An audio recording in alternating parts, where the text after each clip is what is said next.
हिमाचल प्रदेश राजकीय महाविद्यालय शिक्षक संगठन ने आने वाले शैक्षणिक सत्र से नई शिक्षा नीति का विरोध जताया है।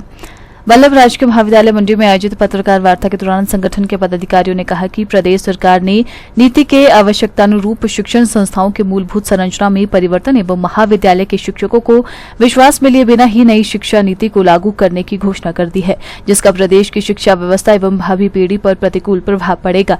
संगठन का मानना है कि प्रदेश के महाविद्यालयों में अभी भी आधारभूत ढांचे की भारी कमी है। अभी तक लगभग 600 पद प्राध्यापकों के एवं 40 पद महाविद्यालय प्राचार्यों के रिक्त पड़े हुए हैं। दूसरी ओर शिक्षण संस्थाओं में आवश्यक भवन और अन्य मूलभूत आधुनिक सुविधाओं की भी भारी कमी है। डॉक्टर विनीता सकलानी का कहना है कि जब तक मूलभूत ढांचा तैयार नहीं कर दिया जाता तब तक इस शिक्षा नीति को लागू न किया जाए। वहीं इस संदर्भ में संगठन के पदाधिकारी शिक्षा मंत्री से भी बात करेंगे। नई शिक्षा नीति जो हिमाचल प्रदेश में लागू करने की कोशिश हो रही है इस सत्र से, उससे रिलेटेड कुछ इश्यूज लाना चाहती हूँ। हाल ही में जो है विश्वविद्यालय की नोटिफिकेशन के जरिए ये आया है कि इसी सत्र से 4 वर्ष का बीए कोर्स हो जाएगा और नई एजुकेशन पॉलिसी जो है वो कॉलेजेस में इम्प्लीमेंट होगी। इसको लेकर हमारे पूरे संगठन का ये मानना है कि इस तरीके से नई शिक्षा नीति को लागू करना बिना तैयारी के, बिना इंफ्रास्ट्रक्चर को डेवलप किए, बिना टीचर्स की कमी को पूरा किए बहुत ज़्यादा नुकसानदायक होने वाला है। इससे पहले 2013 के बाद हिमाचल प्रदेश में रूसा इम्प्लीमेंट हुआ था। रूसा में भी यही सारी चैलेंजेस थी। नीचे हमारे कैंपसेस बिल्कुल भी तैयार नहीं थे, पूरा जो है इंफ्रास्ट्रक्चर नहीं था कि हम इस तरह से सेमेस्टर सिस्टम को जो है वो अब यहाँ पे सस्टेन कर सके। और यही अब नई शिक्षा नीति के साथ होने वाला है, जो हमें ये चिंता है कि रूसा की तरह जो है विफल नहीं होना चाहिए।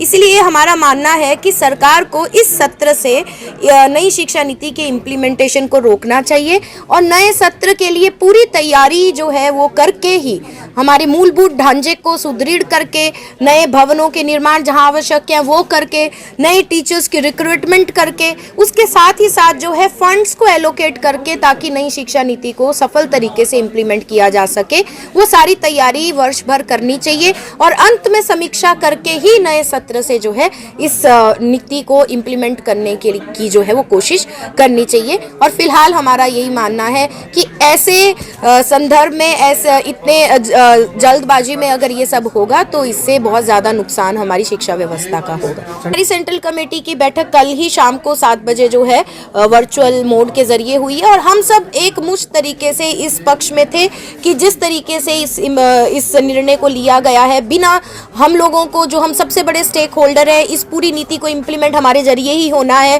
बिना हमें विश्वास में लिए, बिना हमारे कंसर्न्स को सुने जो है ये काम किया जा रहा है, तो हम उस चीज़ से लेकर बहुत ज़्यादा हमारी निराशा थी। तो हमारा मानना यही है कि फिलहाल इसे जो है रोका जाना चाहिए। ये पूरे एग्जीक्यूटिव की और इवन पूरे कॉलेज कैडर से इंडिविजुअली जितने लोगों से बात हुई है, सबका यही मानना।